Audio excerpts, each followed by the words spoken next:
नमस्कार दोस्तों। कहानियों की श्रृंखला में आज सुनेंगे गुरुदत्त जी की कहानी तलाक। लेकिन उससे पहले मेरा आपसे विनम्र अनुरोध है कि अगर मेरे द्वारा सुनाई हुई कहानियाँ आपको अच्छी लगती हैं और आपने अभी तक मेरे चैनल को सब्सक्राइब नहीं किया है तो सब्सक्राइब ज़रूर करें, लाइक करें और अपने दोस्तों और परिचितों में शेयर भी करें। बेल आइकन दबाना बिल्कुल भी ना भूलें। आज सुनिए तलाक। तो जाती क्यों नहीं न्यायालय में? वहां क्या करने के लिए जाऊं? मुझे तलाक देने। क्यों दूं तलाक? मैं दुराचारी हूं। मैं तुम्हें खर्च नहीं देता, तुम्हारे बच्चे को मिठाई लाकर नहीं देता, और भी जो जो कुछ तुम चाहती हो उन सब के लिए।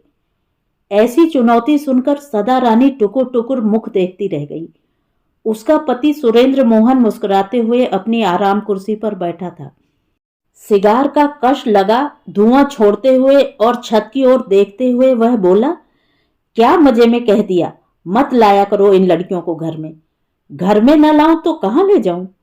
मैं तो यह कह रही थी कि आप मेरे खाने पीने और वस्त्रादि के लिए तो कुछ देते नहीं, और जब ये लड़कियां आती हैं तो घर में लहर बहर लग जाती है। यह तो तुम ठीक कह रही हो, पर मैं विचार करता हूं कि तुमको मैं क्यों दूं? 2 लकड़ियां जलाकर उसके 4 चक्कर काट लेने से क्या मैं तुम्हारा देनदार हो गया हूं? आप इस बेटे के बाप हैं, इस पर ही दया कर इसकी मां को कुछ दे दिया करें। मैं अपनी सौगंध खाकर कहती हूं कि कल से एक भी दाना मेरे पेट में नहीं गया। दाने तो मेरे पास बहुत हैं, पर तुम्हें क्यों खाने को दूं? तुम अपना ठिकाना कहीं अन्यंत्र क्यों नहीं बना लेती? घर छोड़ोगी तो फिर तुमको दूसरी लड़कियों के यहां आते और खाते पीते देख दुख नहीं होगा। पर जाऊं कहां? अपने बाप के घर जा सकती हो। और यह बच्चा, इसकी मुझे आवश्यकता नहीं। तो विवाह क्यों किया था? पत्नी पाने के लिए किया था, किंतु यह तो अपने आप बिना इच्छा किए ही आ पहुंचा है। अपने पति की इस जीवन मीमांसा का उत्तर पत्नी नहीं दे सकी। सुरेंद्र उसको कई बार कह चुका था कि वह उसे पसंद नहीं है और जहां उसके सींग समाये वह जा सकती है। आज उसने यह भी कह दिया था कि भारत सरकार की कृपा से उसके लिए अपने इस नालायक पति को छोड़ देने का मार्ग प्रशस्त हो चुका है। सुरेंद्र अपने काम पर जाने के लिए तैयार था और उसकी पत्नी अपने खाने पीने के लिए उससे पैसे मांगने आई थी। उस समय उनमें उक्त वार्तालाप हुआ था। सुरेंद्र मोहन जाने लगा तो उसे एक बात स्मरण हो आई। उसने कहा, अच्छा एक काम करो, मैं तुमको 50 रुपए देता हूं। इन रुपयों में तुम 4 व्यक्तियों के लिए खाने का सामान तैयार करना। 1 बोतल विस्की, 2 मुर्ग, नान, प्याज टमाटर खीरा चुकंदर की सलाद, मेज पर सफेद चादर और पलंग पर धुला बिस्तर, कुछ फूल इत्यादि भी। बताओ, कर सकोगी? 4 में कौन कौन होगा? मैं, सरोज, मनोज और चौथी तुम। दोनों एक साथ? हाँ, परंतु 50 रुपए पूरे हो जाएंगे क्या? देखो, 35 की बोतल, 10 रुपए के 2 मुर्ग, 1 रुपया सलाद के लिए, घी मिर्च नमक मसाला आदि के लिए 4 रुपए। और इस समय पेट भरने के लिए? यदि कुछ खाऊंगी नहीं तो यह सब तैयार कैसे करूंगी?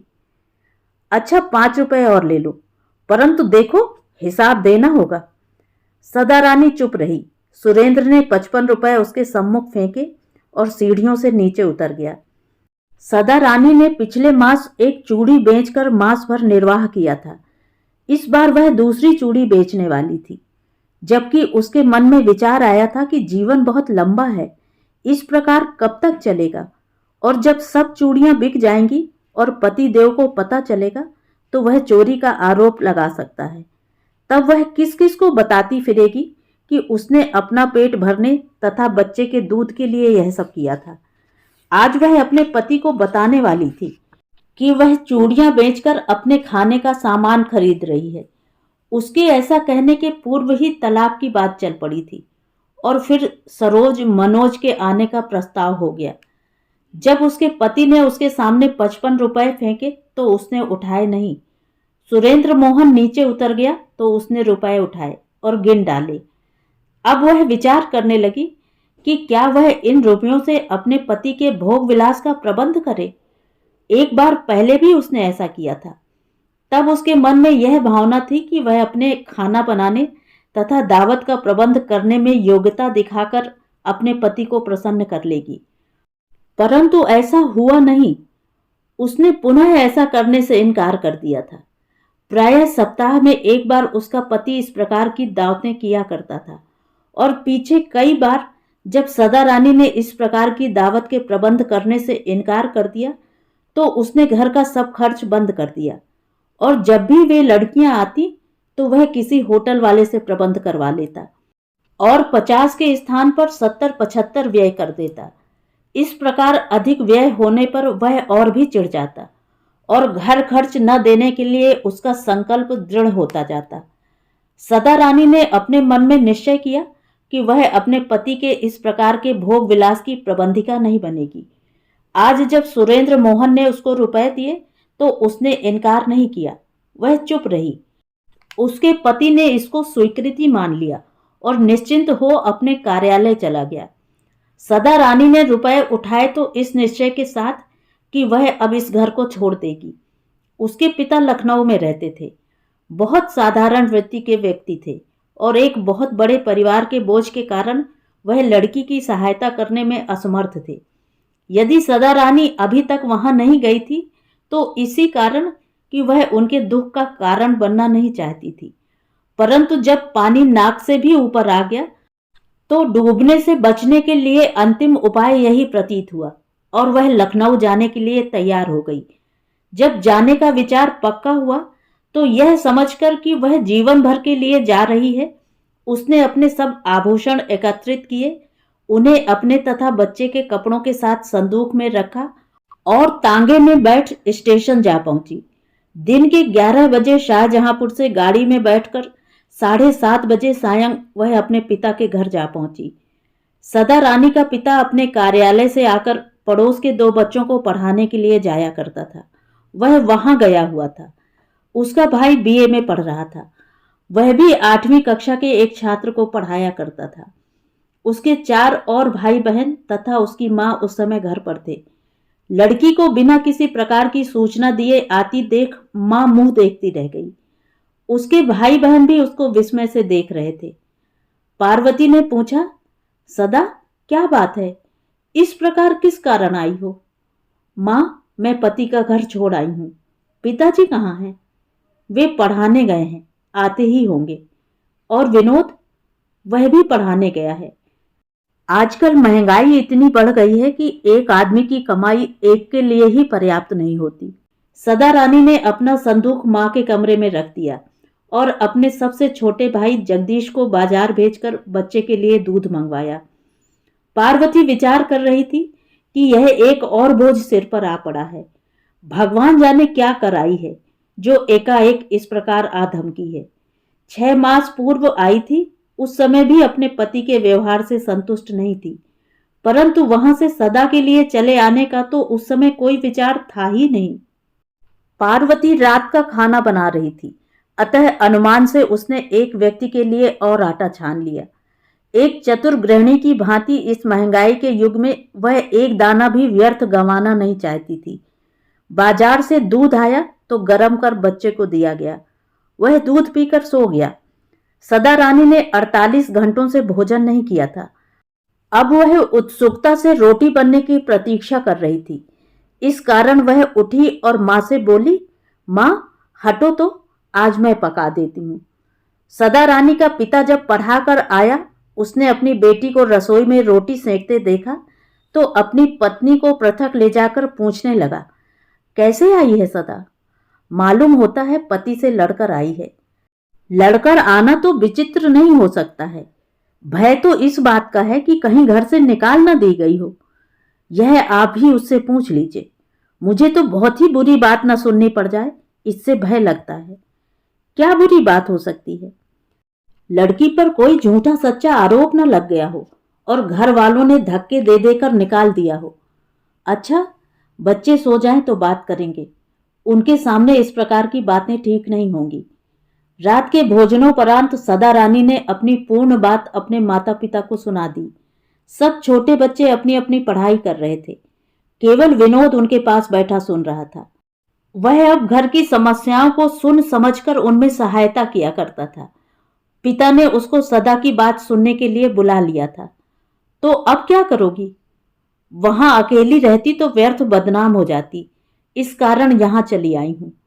ये 5 आभूषण पूर्ण जीवन भर साथ दे सकेंगे क्या? तुम जानती ही हो कि मैं तुम्हारी अधिक सहायता नहीं कर सकता। यहां तो सब सज्ञान प्राणी मेहनत करते हैं और जीवन चलाते हैं। सबके यत्न करने पर भी पेट पूरा नहीं भरता। पिताजी, मैं यह सब जानती हूं। यह जानती हुई भी मैं यहां आई हूं, आप पर बोझ बनने के लिए नहीं। मैं भी जीवन यापन के लिए कुछ ना कुछ करूंगी। विनोद कहने लगा, पर बहन, जीजाजी ने ठीक ही तो कहा था कि उनको तलाक दे सकती हो। दे तो सकती हूं, परंतु मैं देना नहीं चाहती। क्यों? विनोद, तुम समझ नहीं सकोगे। मैं अब दूसरा विवाह नहीं करूंगी। जब विवाह ही नहीं करना तो तलाक देने से क्या लाभ होगा? एक बार तलाक हो जाने के बाद पुनः सुलह के लिए कोई स्थान ही नहीं रह जाता। परंतु तुम इस प्रकार कितने दिन जीवन चला सकोगी? सदा रानी इस प्रश्न पर मुख देखती रह गई। इसका उत्तर जानती तो थी, परंतु भविष्य के विषय में कुछ भी कहने और उसमें किसी प्रकार का दावा करने का उसमें साहस नहीं था। तो भी वर्तमान पर ही अपना ध्यान केंद्रित करते हुए उसने कहा, विनोद, धन वैभव और अकिंचनता का संबंध विवाह करने अथवा न करने के साथ नहीं है। तुम लोग भी तो जीवन संघर्ष कर रहे हो। यहां तो माता पिता में झगड़ा नहीं, दोनों परस्पर प्रेम से रहते हैं। पर बहन, हम तो आशा करते हैं कि कुछ ही वर्षों में हमारी स्थिति बदल जाएगी। 2 वर्ष में मैं बीए कर लूंगा और फिर मोहन और जगदीश भी तैयार हो जाएंगे। सब मिलकर रहेंगे तो घर में संपन्नता हो जाएगी। यह आशा ही तो मनुष्य के जीवन का आश्रय है। इसी के भरोसे तो मनुष्य दुर्गम से दुर्गम कठिनाइयां पार करने की क्षमता प्राप्त करता है। विनोद, यह मुझ में भी विद्यमान है। पिताजी ने कुछ पढ़ा दिया था, उसके भरोसे मैं जीवन यापन तथा आगे उन्नति करने की आशा रखती हूँ। मैं भी तुम्हारी भांति आशा कर रही हूँ कि यह बच्चा बड़ा होगा, पढ़ लिख कर विद्वान बनेगा और फिर घर में संपन्नता का आगमन होगा। और तब तक तुम बूढ़ी हो जाओगी। तो फिर क्या हुआ? यह तो सुखी हो जाएगा। उसकी सुख सुविधा से मेरे मन को तुष्टि होगी। क्या तुष्टि होगी? यही कि मैंने अपने परिश्रम से अपने पुत्र को संसार में सिर ऊंचा करने के लिए अवसर उपलब्ध कराया है। विनोद, गरीबी और अमीरी की बातें विवाह से संबंधित नहीं है। इसका संबंध भाग्य और पुरुषार्थ से है। क्यों पिताजी? विनोद ने निरुत्तर होते हुए अपने पिता की बात को आगे ले चलने के लिए पूछा। आप क्या समझते हैं? बेटा, सदा रानी ठीक कहती है। विवाह के साथ दारिद्र्य चला ही जाएगा, यह निश्चित नहीं। यह भाग्य की बात है। परंतु विवाह तो किसी अन्य बात के लिए किया जाता है। बड़े बड़े ऋषि महर्षि भी अपनी इंद्रियों पर नियंत्रण नहीं रख सकते। इस कारण समाज में इस नियंत्रण में सुविधा के लिए ही विवाह प्रथा बनाई गई है। मैं तो सदा रानी को इस दिशा में विचार करने की बात कह रहा हूं। क्या वह जीवन को अकेली चला सकेगी? यह फिर भविष्य में होने वाली संभावना की ओर संकेत था। सदा रानी ने व्यर्थ का अभिमान और शौर्य दिखाने की अपेक्षा कहा, पिताजी, आप बड़ों का आशीर्वाद और संरक्षण प्राप्त होता रहा तो वह दुस्तर सागर भी पार हो ही जाएगा। कौन व्यक्ति है जो भविष्य के संभावित भय से त्रसित वर्तमान को विकृत करने का यत्न करेगा?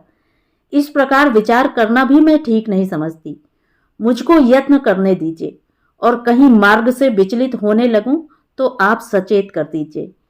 विनोद ने पुनः वार्तालाप में हस्तक्षेप करते हुए कहा, परंतु इस दुर्घटना का पूर्ण बोझ और कष्ट तो तुम केवल अपने ही कंधों पर उठाने की योजना बना रही हो। उस दुष्ट को क्या दंड मिलेगा? उसे तो तुमने स्वतंत्रता से गुलछर्रे उड़ाने के लिए मैदान में खाली छोड़ दिया है। भैया, मैं उनके विषय में नहीं सोच रही। मेरी अनुपस्थिति में वे आनंद में होंगे अथवा दुख में, मैं विचार कर चिंता करने की स्थिति में नहीं हूं। मैं उनकी सुख सुविधा में सहायक होने की स्थिति में भी नहीं हूं। मैं तो अपने विषय में ही विचार और उपाय कर सकती हूं। मैं तो चाहता हूं कि कोर्ट में तलाक की प्रार्थना कर दी जाए और यत्न किया जाए कि बच्चे के पालन पोषण के लिए उनसे खर्चा मिल जाए। उसके पिता ने कहा, इस प्रक्रिया में कम से कम 1 वर्ष लग जाएगा। उसमें सदा रानी को अपने पति के दुष्चरित्र होने की कहानी सुनानी पड़ेगी। साथ ही केवल सुनाने से तो काम बनेगा नहीं, अपने कथन के लिए प्रमाण और साक्षी भी प्रस्तुत करने होंगे। मैं समझता हूं कि मुकदमेबाजी में व्यर्थ का धन और शक्ति का व्यय नहीं करना चाहिए। यदि सदा रानी को तलाक के बाद भी विवाह नहीं करना है तो फिर इस सब झंझट की आवश्यकता ही क्या है। परंतु पिताजी, जीजा जी को शिक्षा किस प्रकार मिलेगी? शिक्षा तो उसका शिक्षक ही उसको देगा। सदा रानी को मैंने उसका शिक्षक बनाकर नहीं भेजा था। विनोद, एक बात और समझ लो, तलाक देने से जो दंड मिलता है वह पति को नहीं वरन पत्नी को मिलता है। इस अवस्था में तो सुरेंद्र मोहन को अपनी पत्नी को तंग करने अथवा मारने पीटने का पुरस्कार मिलेगा।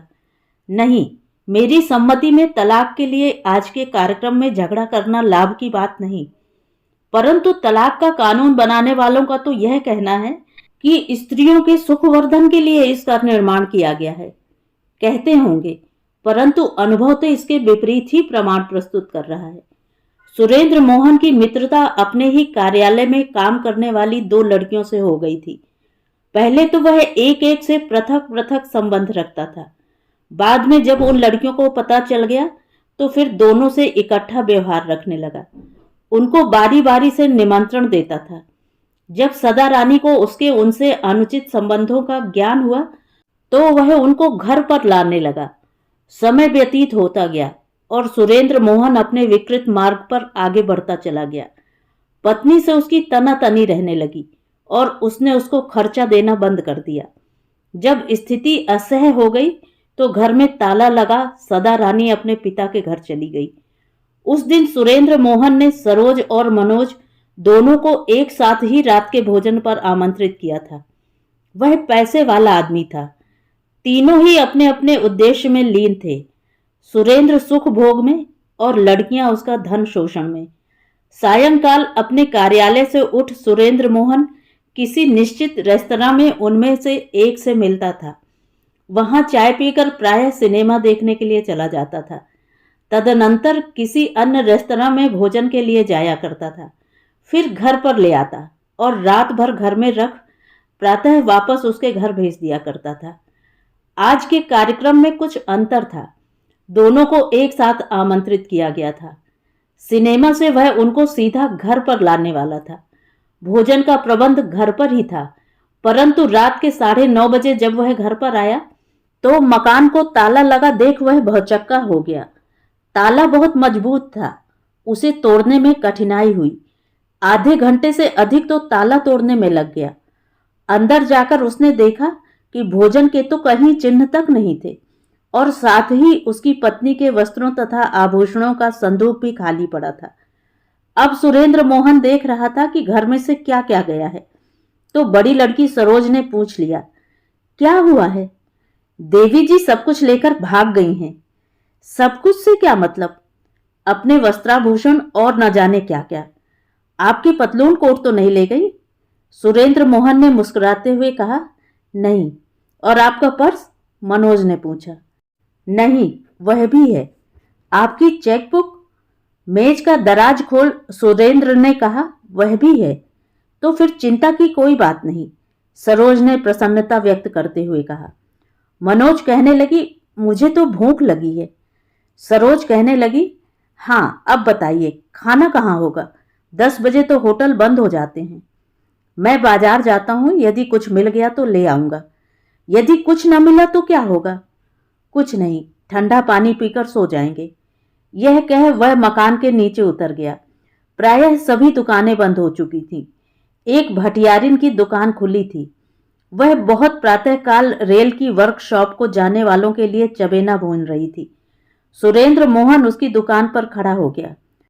वह विस्मय से बाबू की ओर देखकर पूछने लगी, क्या चाहिए बाबू? 4 आने का चबेना दे दो।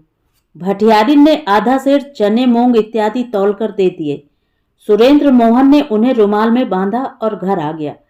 जब उसने रुमाल खोलकर लड़कियों को दिखाया तो सरोज के मुख से निकला, सब मजा किरकिरा हो गया। मैं तो घर जाती हूँ, माँ को कहूंगी तो खाना मिल जाएगा। मनोज ने भी उठते हुए कहा, हमको दीजिए जो देना चाहते हैं, मैं भी जाऊंगी। मैं तो मिठाई लेने गया था, किसी हलवाई की दुकान खुली ही नहीं थी, मैं क्या करता। करना क्या है, आप चबेना खाइए और सो जाइए, हमसे तो इसे चबाकर रात भर गुजर नहीं हो सकती। मनोज ने पुनः सुरेंद्र से कहा, मुझे तो विदा करिए, नींद आने लगी है। क्या विदाई दे दूं? साधारण रूप से हमको 50 रुपए मिलने वाले थे, इस विशेष परिस्थिति में तो हम 75 से कम नहीं लेंगी। 75? हाँ, आज खाने पीने को कुछ नहीं मिला ना। जितना तुमको कष्ट हुआ है उतना तो मैं तुम्हारे मनोरंजन पर व्यय कर चुका हूं। बात यह है कि हमारे कष्ट का नाप तौल आपके पास नहीं है। यह तो हम जानती हैं कि इस प्रकार पूर्ण शाम को आवारागर्दी करने के बाद सूखे बने सामने देखने पर क्या दशा होती है मन की, परंतु इसमें मेरा तो कोई दोष नहीं है। तो हमारा दोष है? नहीं, यह भाग्य की बात है। जैसे मैं सहन कर रहा हूं वैसे ही तुम लोगों को भी करना चाहिए। मनोज यह सुन क्रोध से जल भुन उठी। उसने कहा, भले इंसान की भांति हमारे रुपए हमको दे दो, नहीं तो ठीक नहीं होगा। पिछले 1 घंटे में जो कष्ट हमको हुआ है उसका कोई पारावार है भी? अब सुरेंद्र ने क्रोध दर्शाते हुए कहा, ए छोकरी, हल्ला क्यों करती है? चुपचाप नीचे उतर जाओ। तुम मेरी विवाहिता नहीं हो, झगड़ा कर तुम्हें कुछ नहीं मिलेगा। चुपचाप चली जाओ यहां से। सरोज अभी भी मिन्नत खुशामद से जो मिले ले लेने को तैयार थी, परंतु मनोज तो क्रोध के घोड़े पर सवार थी। उसने सरोज की बाहों में बाह डाली और उसको मकान की सीढ़ियों की ओर खींचते हुए कहा, छोड़ो इस कमीने को, हमारी तुलना अपनी पत्नी से कर रहा है। यह गधा तो पत्नी और प्रेमिका में अंतर ही नहीं जानता। सदा रानी को छोटे बच्चों की ट्यूशन पाने में 10-12 दिन लग गए, परंतु भाग्य की बात थी, जब ट्यूशन मिले तो कई वर्ष के लिए काम मिल गया। राजा अंबिका प्रसाद की 4 लड़कियां थीं, 3 तो स्कूल जाती थीं, एक अभी छोटी ही थी। चारों की चारों ही सदा रानी की देखरेख में रख दी गईं और उसको 6 मास के कार्य की परीक्षा के उपरांत काम पक्का करने की आशा दिलाई गई। सदा रानी को अपने पिता के घर आए 2 वर्ष हो चुके थे। ना तो इसकी सूचना अपने पति को भेजी थी और ना ही उसके पति ने उसके विषय में जानने का यत्न किया था। सदा रानी ने अपना पूर्ण मन अपने संरक्षण में रखे गए बच्चों पर लगा दिया था। प्रातः ही अपने बच्चे को खिला पिलाकर वह राजा साहब की कोठी पर चली जाती। 3 बड़ी लड़कियां गंगा, यमुना और गोदावरी तो स्कूल की 5वीं, तीसरी और दूसरी श्रेणी में पढ़ती थीं। वे प्रायः सदा रानी के आने से पूर्व उठ स्नानादि कर स्कूल जाने के लिए तैयार हो जाया करती थी। वह उनको वस्त्र पहना, पुस्तकें देख, विधिवत उनके थैलों में रख उनको ले स्कूल छोड़ने के लिए चली जाती। यह उसका काम था कि लड़कियों की अध्यापिकाओं से मिलकर उनके विषय में कोई सूचना हो तो घर पर ले आया करे। घर पहुंचकर सबसे छोटी लड़की को, जो इस समय 3 वर्ष की थी, स्नानादि करा, वस्त्र पहना, उसको अल्पाहार कराती। रानी नीलमणि तो प्रायः रुग्ण ही रहा करती थी। वह बच्चों की देखभाल नहीं कर सकती थी, इसलिए बच्चों का सब काम सदा रानी को ही करना पड़ता था। इस काल में सदा रानी के व्यवहार और बच्चों की प्रसन्नता से नीलमणि संतुष्ट हो गई थी। अब तक नीलमणि को सदा रानी के इतिहास का भी ज्ञान हो गया और वह उसको अपना बच्चा भी वहीं ले आने के लिए कहा करती थी। इस समय तक यह उसका स्वभाव बन गया था और सदा रानी अपने पति के विरुद्ध अपनी भावना को विस्मरण कर चुकी थी। ना तो उसको अपने उस काल की बात स्मरण कर उस पर विचार करने का अवकाश था और ना ही वह उस व्यर्थ के जीवन पर विचार करने की आवश्यकता समझती थी। परंतु जीवन एक सार नहीं चल सका। एक दिन उसने राजा साहब के घर जाते हुए अनुभव किया कि कोई व्यक्ति साइकिल रिक्शा पर उसके पीछे पीछे आ रहा है। वह स्वयं भी रिक्शा पर ही थी। उसे संदेह हुआ तो उसने घूमकर पीछे देखा। पीछे वाली रिक्शा में सुरेंद्र मोहन बैठा हुआ था। सदा रानी में यह भाव बना कि उसने उसे देखा ही नहीं। वह आगे चलती गई। इस पर भी मन ही मन वह भय अनुभव करने लगी थी। वह उसके इस प्रकार पीछा करने का अर्थ नहीं समझ पा रही थी। नहीं जानती थी कि वह क्या करने आया है और क्या कर सकता है। इसी उधेड़-बुन में वह राजा साहब की कोठी पर पहुंच गई। उसका रिक्शा कोठी के अंदर गया तो उसने पुनः घूमकर देखा। सुरेंद्र मोहन का रिक्शा चौकीदार ने द्वार पर रोक लिया था। इससे उसको कुछ सांत्वना हुई। अपने रिक्शे वाले को पैसे दे सदा रानी भीतर चली गई। भीतर जाकर उसने नीलमणि को द्वार पर रोके गए रिक्शे के बारे में बता दिया। वह कहने लगी कि उसका पति उसका पीछा करता हुआ यहां तक आया है। भगवान जाने उसके मन में क्या है। रानी ने कहा, तुम अपना काम करो, मैं पता करती हूं। उसने घंटी बजा चपरासी को बुलाया और उसको द्वार पर भेज वहां पर रुकी रिक्शा में बैठे व्यक्ति को बुलाकर बैठा घर में बैठाने के लिए कह दिया। द्वार पर चौकीदार ने रिक्शा रोक सुरेंद्र मोहन से पूछ लिया था, किस काम से आए हो? यह किसकी कोठी है? उसने चौकीदार से प्रश्न किया। राजा साहब की। अरे भाई, कौन राजा साहब? राजा साहब छतरपुर। मैं उस औरत से मिलना चाहता हूं जो अभी उस रिक्शा में आई है। ओह, मास्टरायन जी से? मास्टरायन? हाँ, उससे ही। आप अपना नाम धाम और काम लिख दें। यदि उनको मिलना स्वीकार होगा तो भीतर ले जाऊंगा। सुरेंद्र मोहन मुख देखता रह गया। चौकीदार उसका मार्ग रोके खड़ा था। उसने जेब टटोलकर एक कागज का टुकड़ा निकाला और अपना फाउंटेन पेन खोल रिक्शा की सीट के सहारे लिखने लगा था कि चपरासी ने आकर चौकीदार से कहा, इनको आने दो, रानी साहिबा बुला रही हैं। चौकीदार एक ओर हट गया और चपरासी ने सुरेंद्र मोहन से कहा, चलिए, आपको रानी साहिबा बुला रही हैं। सुरेंद्र मोहन का मुख लाल हो गया। उसने अपने होठों में कहा, रानी साहिबा? सदा रानी रानी साहिबा? क्या गड़बड़ है? फिर कुछ विचार कर चपरासी के साथ चल दिया। रिक्शा वहीं द्वार पर खड़ी रही। उसको ले जाकर कोठी के बैठा घर में बैठा दिया गया।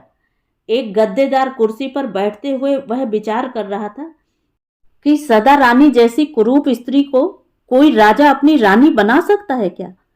तभी उसको स्मरण हो आया कि वह रिक्शा पर सवार होकर आ रही थी। यदि राजा साहब की प्रिया होती तो मोटर में आती जाती। सुरेंद्र मोहन वहां प्रतीक्षा कर रहा था कि बाहर एक मोटर के भर्र भर्र का शब्द हुआ। उसने विचार किया कि कौन आया है। उसने बैठक घर से झांक कर देखा। बाहर कोठी की ड्योढ़ी पर खाली मोटर खड़ी थी। उसी समय सदा रानी 3 पुस्तकों के थैले उठाए हुए आई। लड़कियां भी साथ में थी। सब मोटर में बैठी और चल दी। इस दृश्य से तो सुरेंद्र मोहन समझ गया कि उसको भीतर बुलाने वाली सदा रानी नहीं, अपितु राजा साहब की रानी हो सकती है। इससे उसका क्रोध शांत हुआ और वह उत्सुकता से रानी साहिबा के आने की प्रतीक्षा करने लगा। परंतु उससे मिलने के लिए राजा साहब स्वयं आए। सूरत शक्ल से ही सुरेंद्र मोहन समझ गया कि आने वाला व्यक्ति इस मकान का स्वामी है। साथ ही बैठक के बाहर बैठे चपरासी ने उठकर और झुककर उसको सलाम किया था। राजा साहब बैठक में आए तो अनायास ही सुरेंद्र मोहन अपने स्थान से उठा और हाथ जोड़कर नमस्कार करने लगा। नमस्कार करते हुए वह स्वयं ही अपने व्यवहार पर विस्मय कर रहा था। अपने कार्यालय में तो वह अपने अधीनस्थों को सिर हिलाकर अभिवादन करता था और उच्चाधिकारियों का हाथ मिलाकर स्वागत किया करता था। सुरेंद्र मोहन ने हाथ जोड़े तो राजा साहब ने मुस्कुराते हुए कहा, बैठिए। वह बैठ गया। राजा साहब बैठे और जेब से सिगरेट केस निकालकर सुरेंद्र मोहन की ओर बढ़ाया। सुरेंद्र मोहन ने केस में से सिगरेट निकाली तो राजा साहब ने लाइटर जलाकर आगे कर दिया। उसने सिगरेट सुलगाई और एक लंबा कश लेकर स्वस्थ चित्त हो बैठ गया। तो आप श्रीमान सुरेंद्र मोहन हैं? जी। सदा रानी के पति? जी। वह मेरे बच्चों की गवर्नेस है। आप किस लिए आए हैं? वह मेरी स्वीकृति के बिना नौकरी करने के लिए आ गई है। हम उसके जीवन वृत्तांत को जानते हैं। आप यह बताइए कि वह बालिग है या नाबालिग? उसकी आयु इस समय 22-23 वर्ष की होगी। इस पर भी आप समझते हैं कि अपने जीविकोपार्जन के लिए उसको आपसे पूछना चाहिए। वह मेरी पत्नी है। पत्नी का अर्थ कृत दासी नहीं होता। मैं उसे अपने घर ले जाने के लिए आया हूं। वह अभी आती है, उससे कहना, और यदि वह जाना चाहेगी तो 1 मास का नोटिस देकर जा सकती है। आप यहां बैठिए, वह आधे घंटे में लौट आएगी। राजा साहब ने घंटी का बटन दबाया। चपरासी भीतर आया तो राजा साहब ने कहा, बाबू साहब के लिए चाय ले आओ। चपरासी के जाने के बाद उन्होंने सुरेंद्र मोहन से एक बार फिर कहा, सदा रानी के आने पर उससे बात करने के बाद आप मुझको बुला लीजिएगा। उसके जाने की शर्त मैंने बता दी है। सुरेंद्र मोहन अभी इस विषय में विचार ही कर रहा था कि क्या कहे। इतने में राजा साहब उठे और जिस दिशा से आए थे उसी ओर चले गए। सदा रानी आई तो रानी साहिबा से मिल बैठक घर में चली आई। उससे कहने लगी, बोलिए किस कार्य से आए हैं? तुमको घर वापस ले चलने के लिए। न तो मैं आपकी इच्छा से आई थी और न ही आपकी इच्छा से जाऊंगी। तो किस प्रकार चलोगी? जब मेरा मन करेगा। तुम्हारा मन कब करेगा? जब वहां सुख सुविधा मिलने की आशा प्रतीत होगी। वह कैसे प्रतीत होगी? जब मेरे पास इतनी सामर्थ्य होगी कि मैं आपका भरण पोषण कर सकूं। वह तो कभी नहीं होगी, तो मैं भी कभी नहीं आऊंगी। तुम मेरी पत्नी हो। वे सरोज मनोज कहाँ गई? सरोज का तो विवाह हो गया है। मनोज मुझसे विवाह करने के लिए कह रही है, किंतु मैं कर नहीं सकता। क्यों नहीं कर सकते? एक पुरुष दो स्त्रियां नहीं रख सकता। एक पत्नी और एक रखैल तो रख सकता है। हाँ, यह कानून से वर्जित नहीं है। तो आप ऐसे मूर्खतापूर्ण कानून को मत मानिए। परंतु कानून ने नई पत्नी रखने के लिए पुरानी को तलाक का नियम भी तो बनाया है। तो आप एक को तलाक दे दीजिए। मैं तलाक देने जाऊंगा तो तुम्हारी निंदा करनी पड़ेगी। तो फिर क्या करेंगे? या तो तुम मेरे साथ मेरे घर चलकर रहो अथवा मुझे तलाक दे दो। अभी तो इनमें से एक भी बात नहीं कर सकती। आपके घर जाकर मुझे सुख तो क्या, भोजन मिलने की भी आशा नहीं। तलाक देने से मुझे कोई लाभ प्रतीत नहीं होता। सबसे बड़ी बात यह है कि मैं किस बिना पर तलाक दूं? गुजारे के बिना पर। उसकी मुझे अब आवश्यकता नहीं है। क्या मिल जाता है यहां से? 2 समय चाय और अल्पाहार, मध्याह्न का भोजन और 100 रुपया प्रति मास। कुटकू क्या करता है? मां के पास खेलता रहता है। मैं कोर्ट में प्रार्थना करूंगा कि कंजुगल राइट्स मुझको मिलने चाहिए। मैं स्वीकार नहीं करूंगी। तब विवाह विच्छेद हो जाएगा तो कर लीजिए। पर क्या हुआ है? पहले तो तुम इसी बात के लिए सरोज इत्यादि से ईर्ष्या करती थी। हाँ, पर अब उन बातों से अरुचि हो गई है। क्यों, बूढ़ी हो गई हो? ऐसी कोई बात नहीं, केवल रुचि का केंद्र बदल गया है। कभी किसी की रुचि गाने सुनने से हटकर सुंदर दृश्य देखने की हो जाती है, अथवा किसी की स्वादिष्ट भोजन करने से रुचि बदलकर वैराग्य की होने लगती है। यह सब वाक जाल है। बोलो, मेरे साथ चलोगी कि नहीं? नहीं, तो बल प्रयोग करना पड़ेगा। कर सकते हैं, पर इतना स्मरण रखना कि यह राजनियम के विपरीत होगा और दंडनीय भी। इस समय राजा साहब वहां आ गए। उनके साथ एक लठबंद सेवक भी था। उसे और राजा साहब के माथे पर चढ़ी त्योरियों को देखकर सुरेंद्र मोहन डर गया। वह उठा और नमस्कार कर बैठक से बाहर निकल गया। राजा साहब उसके पीछे पीछे बाहर आए और सुरेंद्र मोहन को बुलाकर कोठी के लॉन में ले गए। क्या यही फौजदारी करने लगे थे ना? जी नहीं, मेरा मतलब यह नहीं था। मैं तो केवल धमका रहा था। अच्छा जाओ, इतना ध्यान रखना कि अब इस औरत की रक्षा का प्रबंध मैं करूंगा। समय व्यतीत होता गया और 2 वर्ष और निकल गए। सुरेंद्र मोहन ने अपना काम लखनऊ में बदल लिया। वहां उसने मनोज को अविवाहिता पत्नी के रूप में रखा हुआ था। वह एक दिन उसे छोड़कर भाग गई। अब सुरेंद्र मोहन पुनः पत्नी की खोज करने लगा। यह बात कठिन नहीं थी। बिना विवाह के तो पैसे के बल पर नई पत्नी मिल सकती थी, परंतु वह अब स्थिर जीवन में विश्वास करने लगा था। उसकी आयु 30 वर्ष की होने जा रही थी, परंतु अत्यधिक भोग विलास और मद्य सेवन से उसका यौवन ढल रहा था। विवाह का विचार आया तो वह फिर सदा रानी की खोज में चल पड़ा। इस बार वह उसको उसके पिता के घर पर ही मिला। रात के समय वह अपने ससुर के घर जा पहुंचा। उसने अपने साले से कहा, क्यों विनोद, बहन घर पर है? है। भाई, उसको बुला दो। वह नीचे नहीं आएगी, आप ऊपर आ सकते हैं। सुरेंद्र मोहन यही चाहता था। वह ऊपर चला गया। सदा रानी अपने बच्चे को खाना खिला रही थी। सुरेंद्र मोहन को द्वार पर खड़ा देख वह विस्मय करने लगी। पहचाना? सुरेंद्र मोहन ने पूछा।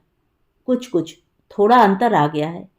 हाँ, लखनऊ की जलवायु अनुकूल नहीं आ रही है। तो वापस शाहजहांपुर चले जाइए। अपना काम करते हैं, किसी की नौकरी तो है नहीं। तुम भी चलोगी? मुझे लखनऊ का जलवायु अनुकूल बैठ रहा है, तो मेरी खातिर ही चली चलो। मनोज भाग गई इसलिए? तुम्हें कैसे मालूम? बैठ जाइए। इसे पहचानते हैं? उसने बच्चे की ओर संकेत किया। इसका कुछ नाम भी रखा है कि नहीं? हाँ, रखा है, कल्याण स्वरूप। नाम तो चुनकर रखा है। हाँ, वैसे तो इसके बाप को भी चुनकर ही पसंद किया था, परंतु क्या? मनोज आई थी और बता गई कि आप। क्या बात है, बात आधी ही क्यों छोड़ देती हो? उसने विवाह कर लिया है। और अपना लड़का कहाँ रख गई है? वह उसके साथ ही है। उसने अपने पति को समझा दिया है कि उसको त्यक्ता पत्नी मानकर उसके साथ विवाह करे और उसके पुत्र को उसके पहले पति का पुत्र माने। बिना विवाह के ही त्यक्ता बन गई है। हाँ, कहती थी बिना विवाह के विवाहिता थी और अब बिना तलाक के त्यक्ता बन गई है। देखिए, जिस समाज में यह सब कुछ हो सकता है, उसमें मैंने तलाक की आवश्यकता नहीं समझी। विवाह देश के कानून का क्षेत्र हो गया है। इससे इसका मूल्य एक ठेकेदारी के वचन पत्र के बराबर रह गया है। कभी वचन पत्र के विपरीत कार्य हुआ तो उसका प्रतिकार रुपयों में आंका जाता है। जहां संतान के माता पिता का इतना मात्र मूल्य हो, वहां उस संबंध के लिए विवाह जैसे आडंबर करने की आवश्यकता ही क्या है? और फिर उसको तोड़ने के लिए मजिस्ट्रेट के सम्मुख 1 वर्ष तक नाक रगड़ने की मुझे आवश्यकता अनुभव नहीं हुई। मुझे अब अनुभव हो रहा है कि तुम ठीक कहती थी। आपकी प्रकृति देख विश्वास नहीं हो रहा, तो एक बार फिर परीक्षा कर सकती हो। और एक कुट को और बना लूं? हो सकता है। एक शर्त है। क्या? कुछ रुपया मुझे पृथक दे दीजिए, मैं उसके ब्याज से अपना निर्वाह करूंगी। आप पर आर्थिक रूपेण निर्भर नहीं रहना चाहती। जब आप खाना नहीं देंगे तो पेट में घुटने देकर सोने की आवश्यकता नहीं रहेगी। कितना धन देना होगा? इतना कि जिसकी आय से 200 रुपया मासिक मिलता रहे। तुम मेरे घर में आकर भी तो अपनी नौकरी कर सकती हो।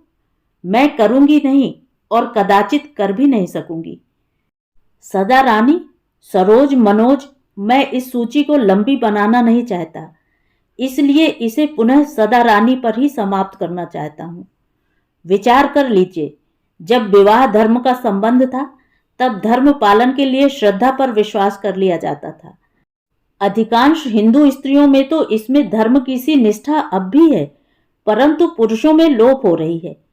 आप में तो इसको इस प्रकार समझने का कोई चिन्ह भी दिखाई नहीं देता, इसीलिए आपसे गारंटी मांग रही हूं। सुरेंद्र मोहन विचार करता हुआ चला गया।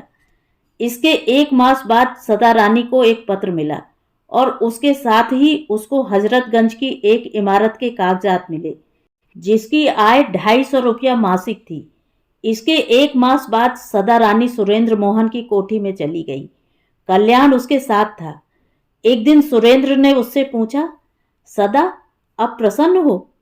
प्रसन्न नहीं, पत्नी के पद से गिरकर ठेकेदार की पदवी पर पहुंच गई हूं। यह पतन है, इसमें प्रसन्नता कैसी?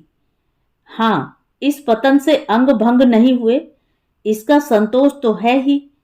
तो ये थी कहानी। कहानी आपको कैसी लगी? कमेंट करके ज़रूर बताएं।